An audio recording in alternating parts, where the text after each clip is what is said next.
Hello everybody, my name is Hugo Barrientos, and this is being brought to you by OK Archery and BA Legend Archery.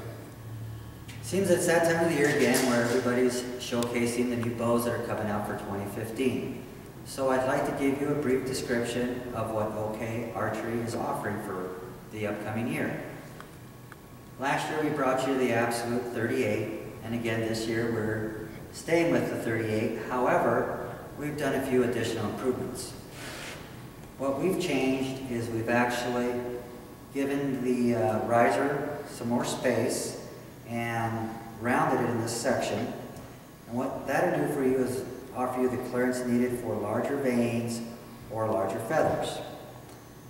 Also, we've added an additional hole near the end of the riser, which will give you the ability to mount a lower mounted back bar. This, of course, as many of you know, is going to give the bow a lower center of gravity and help to balance the bow at full draw. And of course, that's all individual, but we found that this was the best location. Also, for this year, we are introducing its big brother, the Absolute 40. The reason, again, for the name is approximately 40 inches axle to axle and features an 8-inch brace height. It utilizes the same pocket and limb system as its smaller brother, the DS238. We gave it, again, the same additional clearance in the riser. We did thicken this portion here to offer more rigidity in the riser.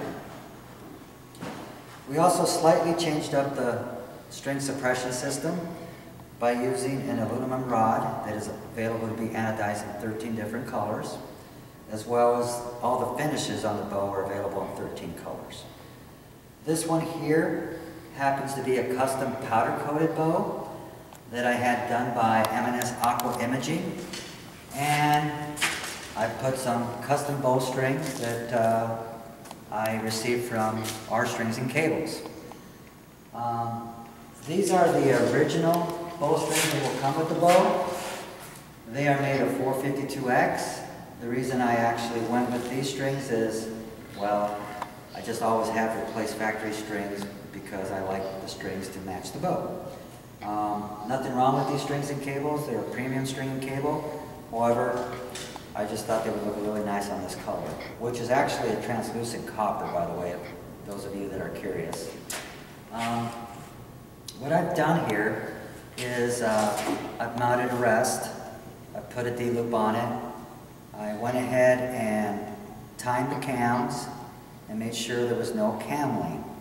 Now I'm going to demonstrate how that is done with our bows, and I feel it's probably the best feature of the bow. So when you initially get the bow and you pull it out of the box, you're going to want to visually check to see if the cams are straight. Well, that's simply accomplished by taking the bow, setting it out in front of you, like so, lining up the bowstring at the back of the riser. There happens to be a groove here that you can do that with. And then follow the cam. If the cam seems to be leaning one direction or the other, you have to twist the cable on the opposite side. For instance, if I put tension on this side of the cable, you see the cam start to lean. If I have lean this way, I have to add twist to this cable.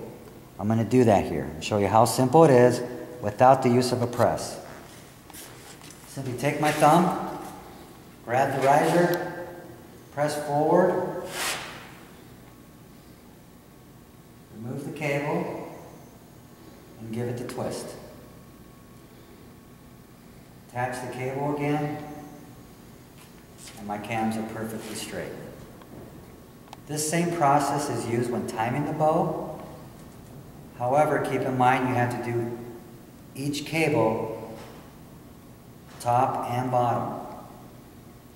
Now, obviously if you want this one to either retard it or advance it, you have to work with one side at a time. Once you've established that, you're good to go. You're ready to start shooting some arrows once your accessories are put on. Now, what I'm going to demonstrate is because there is no cable guard on this bow, there's no cam link, the wheels are perfectly timed, I'm going to shoot 3 different arrows. The manufacturer's Victory, and the first arrow I'm going to shoot through the bow is a V-Force by Victory in a 400 spine.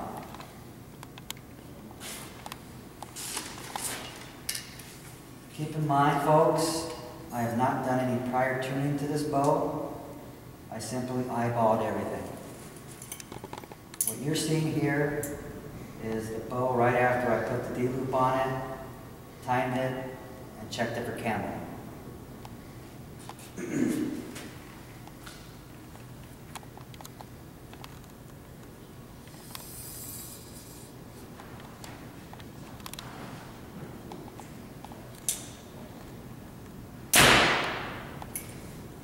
Second arrow I'm pulling out of here is a Victory VAP 400.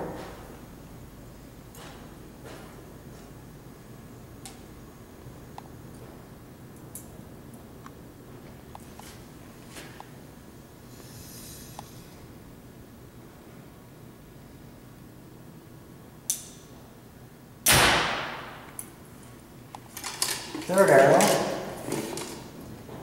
is a Victory X Killer in a 200 spine.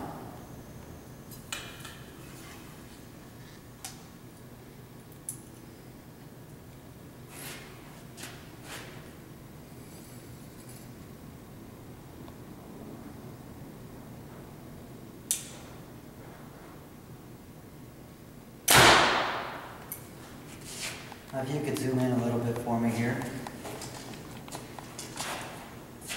First off, I'd like to say that the blade on here is a 10/1000th blade, but it's the wide blade. So I expected a little bit of interference from the smaller arrows and having some vein contact. Here's the results. As you can see, they're quite near perfectly bullet holes for all 3 arrows. That's the greatest benefit of this bow, is they are so easy to set up and tune. And I hope you get a chance to try one out at your local retailer. And I will be posting a second video on shooting the bow. Thank you very much, folks.